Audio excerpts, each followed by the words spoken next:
Baik, selamat datang kembali di video pembelajaran saya.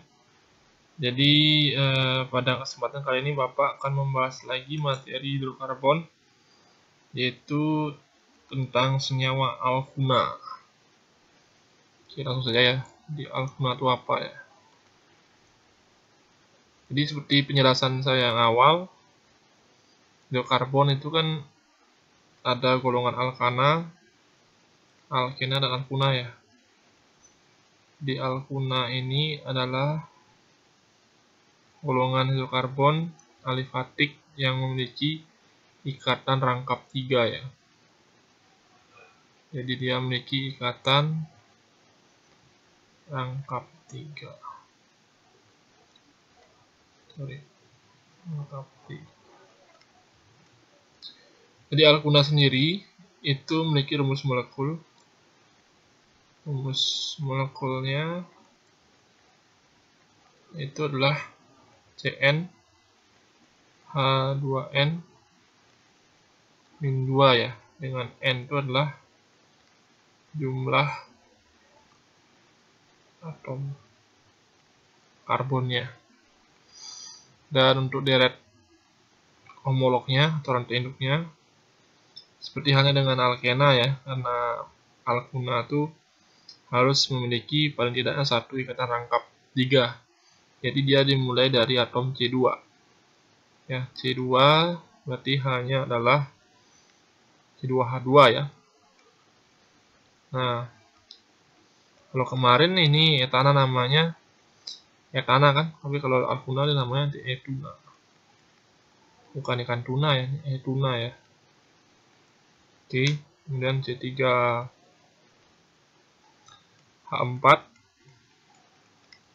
propuna dan seterusnya ya. Ini nggak perlu Bapak bahas lagi, kok tinggal mengganti akhiran ana tadi dengan una dan seterusnya nih. Oke, dan untuk tata namanya hampir mirip dengan alkena ya. Jadi penentuan rantai induknya itu kita fokuskan kepada ikatan rangkapnya. Jadi ikatan rangkap pada struktur hidrokarbon ini harus memiliki nomor paling rendah. Jadi kita berikan nomor itu dia dari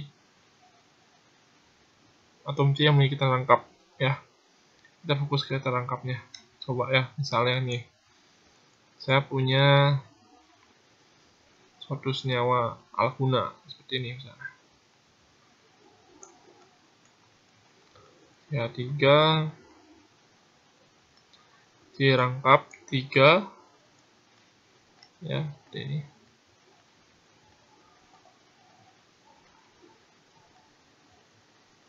Nah, ini kalau misalnya kita ikutin aturan alkana kemarin, itu pasti kalian memberikan nomor itu dari sebelah kanan ya. Nah, tapi kalau untuk alkuna ini kita memberikan nomor itu dari sebelah kiri ya, dengan tujuan ikatan rangkapnya ini memiliki nomor paling rendah. Kalau misalnya kita dari sebelah kanan, kita berikan nomor ini misalnya 1, 2, nah 3, 4, 5 misalnya itu, otomatis kita rangkapkan jadi nomor 3 di sini kan. Nah, sementara kita perlunya ikatan rangkap itu memiliki nomor paling rendah, sehingga kita harus memberikan nomornya dari sebelah kiri. Jadi yang benar itu dari sebelah kiri nih. 1, 2, 3, 4, 5. Kemudian untuk tata namanya akan sama dengan alkena ya. Jadi kita sebutkan nomor cabang, nama cabang, kemudian nomor atom C yang memiliki ikatan rangkap, dan diikuti dengan rantai induk alkunanya. Jadi ini namanya jadinya apa nih? Namanya jadi 4 metil, nama cabangnya metil ya. Rantai induknya nih. 4 metil. Kemudian atom karbon yang memiliki terangkap tuh nomor 2 ya. Jadi 4 metil 2, baru karena ini rantainya 5, berarti penduna. Ya, seperti itu. Dan untuk aturan berikutnya akan sama saja ya. Kalau misalnya cabangnya beda, berarti patokannya itu adalah nanti cabang yang memiliki urutan aptan lebih awal ya. Misalkan etil dan metil, etil kita sebut lebih dulu.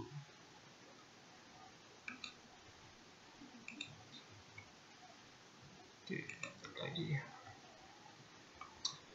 Oke, itu sedikit ulasan untuk alkuna ya. Jadi tidak begitu banyak karena hampir mirip dengan alkena antara namanya, jadi nggak akan Bapak bahas begitu banyak. Nah, sekarang di sini Bapak akan lebih membahas ke sifat fisik ya. Sekarang kita belajar sifat fisik dan sifat kimia ya. Jadi sifat fisik ya dan kimia ya dari senyawa hidrokarbon. Oke, kita mulai dulu dari sifat fisik. Nah, kalau misalnya kita berbicara tentang sifat fisik, mungkin yang ada di benak kalian itu adalah lebih ke bentuk ya. Gimana sih bentuk hidrokarbon itu? Nah, kayak itu ya, bentuknya gimana? Apa dia berwujud padat atau cair? Atau dia bentuknya gas gitu kan yang di benak kalian tentang sifat fisik. Nah, tapi yang kita pelajari di sini itu lebih ke titik didihnya. Bagaimana pengaruh fisik dari hidrokarbon itu terhadap titik didihnya. Apakah titik didihnya akan semakin rendah atau semakin tinggi ya. Itu yang kita pelajari. Nah, kemudian untuk bentuk fisiknya mungkin bisa kalian baca sendiri di buku ya atau di sumber lain. Indas mungkin yang sekedar pengetahuan umum aja. Kalau hidrokarbon ya dari atom C1 sampai C4 biasanya dia berbentuk gas ya, kayak gas LPG kan propana tuh. Propana dan butana kan gas LPG tuh. Kalau misalnya dari C5 sampai C8 itu cair bentuknya. Ya, seperti kayak bensin itu kan solar kan semua cair tuh. Nah, kalau di atas C8 itu C9, C10 sampai C20 itu sudah mulai padat ya. Jadi bisa bentuknya bergumpal tuh ya, kayak aspal itu misalnya. Jadi bentuk fisik itu bisa kalian pelajari sendiri, bisa kalian baca. Dan yang penting adalah sekarang kita mempelajari ini ya, hubungan antara titik didih ya dengan strukturnya. Bagaimana dengan struktur karbon itu dengan titik didihnya. Nah, misalnya gini. Misal sini saya punya senyawa hidrokarbon misalnya. Satu rantai lurus misalnya. Rantai lurus seperti ini. Yang kaplan CH3, sorry. CH2, ini CH2, ini CH2, ini CH3. Nah, sekarang ada struktur hidrokarbon yang kedua ya. Seperti ini. Sama-sama 5 mungkin jumlahnya kan. Nah, kira-kira dari kedua struktur ini yang mana memiliki titik didih paling tinggi kan gitu. Nah, kalau misalnya sesuai teorinya, kalau semakin lurus rantai suatu hidrokarbon ya, semakin lurus rantai hidrokarbon dia akan memiliki titik didih paling besar ya, karena ini pengaruh ikatan tunggalnya ini ya. Yang lurus dia akan lebih sukar terpecah-pecah ya, sehingga dia lebih tinggi titiknya. Berbeda halnya dengan yang bercabang. Kalau bercabang dia semakin mudah melepas ikatannya, sehingga titik didihnya akan semakin rendah. Baik, jadi apa yang dapat kita simpulkan tadi ya? Jadi kalau semakin lurus ya rantai hidrokarbon ya, itu menyebabkan titik didihnya akan semakin tinggi ya. Jadi kalau misalnya rantainya bercabang, nanti titik didihnya akan semakin rendah ya. Jadi kalau misalnya bercabang, tadi kan sudah saya katakan dia akan makin mudah dipecah-pecah. Beda halnya dengan yang rantainya lurus, dia akan lebih sukar, khususnya untuk yang ikatan tunggal nih. Kalau kita bicara ikatan rangkap, beda lagi. Jadi kalau misalnya hidrokarbonnya memiliki ikatan rangkap, dia akan lebih mudah juga untuk dipecah atau titik didihnya akan semakin rendah ya. Oke, itu sekilas tentang sifat fisiknya ya. Jadi tadi saya membahas hubungan antara struktur bentuknya itu ya dengan titik didih ya. Kemudian kita lanjutkan lagi materinya, yaitu tentang sifat kimianya. Sifat kimia. Nah, kalau kita bicara sifat kimia, berarti nanti kita akan bicara tentang reaksi ya. Ada reaksi, dan nanti ada juga kita ngebahas isomer. Nah, mungkin saya mulai dulu dari isomer ya. Jadi, sifat kimia hidrokarbon itu ada dikenal dengan istilah isomer. Jadi, isomer sendiri itu berasal dari dua kata ya. Ini kata iso dan meros, ini bahasa Yunani ya. Jadi maknanya hidrokarbon itu memiliki rumus molekul yang sama, tapi dia juga bisa memiliki struktur yang berbeda. Jadi strukturnya bisa berbeda. Nah, yang ini kita kenal dengan istilah isomer. Iso sama meros bentuknya berbeda. Ya, itu tentang isomer. Kemudian isomer sendiri nanti ada bermacam-macam ya. Mungkin isomer di sini ada bermacam-macam. Ada yang disebut sebagai isomer rantai nanti, atau disebut dengan isomer kerangka, sama aja. Ada yang disebut isomer posisi ya. Dan ada isomer gugus fungsi ya. Kemudian ada nanti yang keempat itu isomer ya, sebentar, geometri. Nah, sekarang yang kita bahas ya di kelas 2 itu adalah isomer kerangka. Isomer posisi, kalau gugus fungsi ada yang membahas, ada yang enggak juga, tapi langkah baiknya kita sekedar tahu aja gugus fungsi, karena nih kalau isomer gugus fungsi nanti lebih banyak dibahas di kelas 3 ya. Dan yang keempat ada isomer geometri. Nah, untuk isomer geometri nanti yang kita bahas adalah isomer cis dan transnya ya. Jadi ada apa cis, apa trans, nanti akan saya jelaskan ya. Geometri udah banyak juga, nanti ada isomer optik gitu ya di kelas 3, tapi kita lebih bahas. Nah, gugus fungsi ini mungkin akan sebahas sekilas saja, nggak terlalu banyak karena ini bercondong ke kelas 3. Yang kita bahas nanti adalah 3 isomer ini ya. Jadi isomer kerangka, isomer posisi, dan isomer geometri untuk yang cis dan trans saja.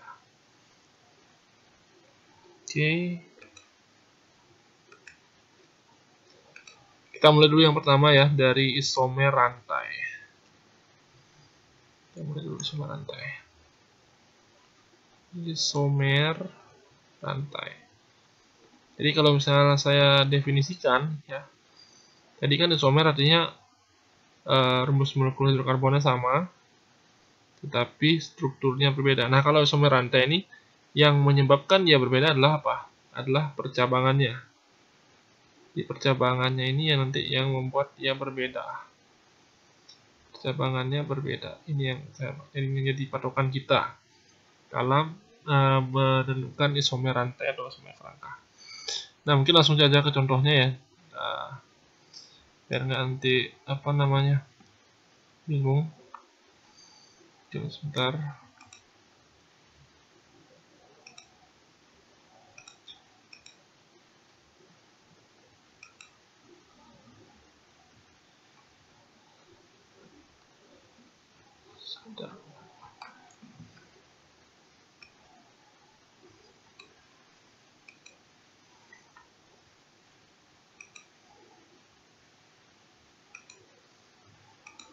Oke, kita langsung ke ini dulu. Contohnya biar mudah kalian pahami ya. Oke, untuk sumber rantai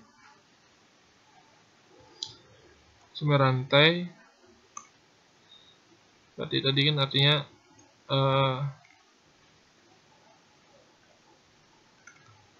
yang buat beda adalah percabangannya ya. Nah, untuk isomer sendiri itu kalau rantai dimulai dari atom C4 ya. Jadi C4 itu adalah minimal hidrokarbon itu memiliki suatu isomer, terutama isomer rantai ya. Nah, sekarang kita mulai dulu, misalnya kalau C4 kita mulai dari golongan alkana ya. Jadi C4H berapa tuh? Kalau alkana kan C4H10 ya. Rumusnya alkana kan CN2N plus 2. Nah, itu yang C4 berarti hanya ada 10. Oke, ini langkah awal kita menentukan isomer rantainya adalah pertama kita buat dulu struktur rantai lurusnya ya, C4. Ini CH3, ini CH2, ini CH2, ini CH3. Ya, ini adalah rantai lurusnya. Ya, nanti kita sebut sebagai normal karena rantai lurus normal butana. Nah, sekarang kalau kita ingin buat isomernya, langkahnya gimana? Nah, langkahnya adalah kita pindahkan ya rantai paling ujung ya, atom C paling ujung ini ke nomor 2. Tujuannya apa? Supaya dia menjadi cabang. Kan kalau isomer rantai berarti kan kita buat cabang-cabang baru istilahnya. Jadi yang paling ujung kita pindahkan nomor 2. Nanti isomernya atau bentuk yang barunya jadi seperti ini ya. Sebentar nih. CH3 CH, nah di bawah roda sama aja CH3. Nah karena atom C tadi mengikat 2, kalau ada dipindah berarti dia hanya 3. Dan untuk namanya ini berarti kita berikan nomor dari sebelah mananya bisa ya, karena atom C3 soalnya. Oke, ini nomoran sama dari kiri, dan namanya nanti adalah 2 metil propana. Oke, ini adalah nama isomer pertama ya, isomer kedua, maaf, isomer kedua dari butana. Oke, lanjut lagi. Tadi kita udah buat isomer rantai ya, jadi langkah dalam membuatnya kan rantai atom C paling ujung kita pindah ke nomor 2. Tujuannya adalah untuk membuat cabang. Ingat, percabangan itu diapit oleh 2 atom C, ingat ya. Bisa tanda itu biar nggak bingung ya. Ini bisa dikatakan cabang, tapi kalau misalnya nomor 1 dia nggak bisa. Makanya percabangan itu minimal di atom C nomor 2. Oke, ini sudah 2 metil propana. Sekarang pertanyaannya, apa mungkin nggak bisa kita buat lagi Pak? Itu kan nomor 3 ini apa kita bisa pindah ke nomor 2 lagi? Ya, kalau misalnya kita pindahkan ini, yang nomor 2 ini ya, nomor 2 ini misalnya kalian pindah ke nomor 2, nomor 3, sorry, 3 nih pindah nomor 2, nanti namanya kan sama dengan ini, ya. Ini kalau misalnya pindah ke sini, nanti namanya kan sama ya. Jadi dari sini nomornya 1, 2, 3 gitu, namanya kan sama. Nah, kalau nama sudah sama, itu tidak bisa kita katakan sebagai isomer, karena isomer itu harus memiliki struktur yang beda. Nah, struktur yang beda itu kita bisa lihat dari namanya. Ya. Dan untuk mengecek kebenarannya, ya, kita bisa hitung ya jumlah atom C ini, apakah dia sesuai dengan rumus molekulnya. Jadi coba hitung ya, 1, ya 1, sorry, tanda merahnya. 1, 2, 3, 4, benar 4 ya. Hanya ada 10 ya. 3, 3, 3, 9 tambah 1, 10, udah benar ya. Jadi 2 metil propana ini adalah isomer rantai dari normal butana. Ya, jadi ini sudah dihitung 1 isomer ya. 1 isomer dan 2 isomer keduanya. Oke. Jadi bisa dipahami ya. Jadi kalau kita ingin buat isomer rantai, itu patokannya adalah kita buat cabang dari atom karbon atau senyawa hidrokarbon yang memiliki rantai lurus. dan minimal itu adalah C4 ya, dimulai dari C4 sampai seterusnya. Oke, sebagai bahan pembandingnya ya, kalau misal saya kasih satu contoh saja kayaknya kurang ya. Kita mulai coba kita buat isomer yang berikutnya, isomer rantai dari C5 misalnya. Oke, saya buat dulu. Saya buat yang baru dulu sebentar.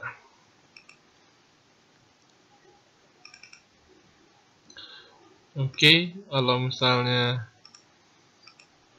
atom C5 ya. C5 masih alkana dulu ya. Kalau dia C5 berarti hanya ada 12. CH2N plus 2 tadi ya. Oke, langkah awalnya biasa ya, kita buat dulu rantai lurusnya. Ini CH3, CH2, CH2, CH2 dan CH3 ya. Ini namanya adalah normal pentana ya. Sekarang ya, nomornya banyak bingung ya. 1, 2, 3, 4, 5. Nah, rantai paling ujung ya, rantai atom C5 nih. Kalau kita ingin buat isomer rantai, kita pindahkan dia ke nomor 2. Ya, tujuannya adalah untuk cabang ya. Oke, sekarang namanya strukturnya dulu ya. Strukturnya jadi gini, CH3, CH ya, di nomor yang tadi nomor 5, CH2 dan tadi nomor 4 tadi CH3 karena nomor 5 sudah pindah ke nomor 2. Sekarang untuk penomorannya berarti dari sebelah kiri ya. 1, 2, 3, 4 dan namanya adalah 2 metil butana. Oke, untuk mengecek kita cek lagi. Atom C ada 5, oke sudah 5. Hanya ada 12. 3, 3, 3, 9 tambah 2, 11 tambah 1, 12. Oke, udah betul ya. Jadi 2 metil butana ini merupakan isomer rantai dari pentana. Nah, sekarang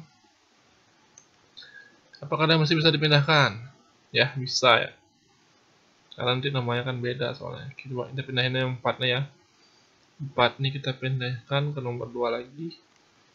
Sehingga jadinya mungkin saya buat sebelahnya deh. Jadi jadinya nanti seperti ini. CH3 C, nah di atas ya. CH3 CH3 ya, jadi ini adalah isomer rantai dari normal pentana ya. Jadi ini nomor 1, nomor 2, nomor 3. Berarti namanya jadi 2,2 dimetil propana. Oke, ini contoh lainnya dari kita melakukan isomer rantai ya. Jadi tetap patokannya adalah rantai lurus kita ubah menjadi bercabang. Nah, sekarang apa mungkin pertanyaannya? Ini masih bisa nggak Pak? Kalau misal 2 sudah habis, bisakah saya pindah ke nomor 3? Bisa. Ya, asalkan namanya ini beda. Nama yang kalian buat awal itu harus beda dengan yang berikutnya. Karena strukturnya akan berbeda. Ya. Oke, itu dulu penjelasan tentang isomer rantainya. Nanti saya akan lanjutkan lagi tentang isomer posisi nanti ya.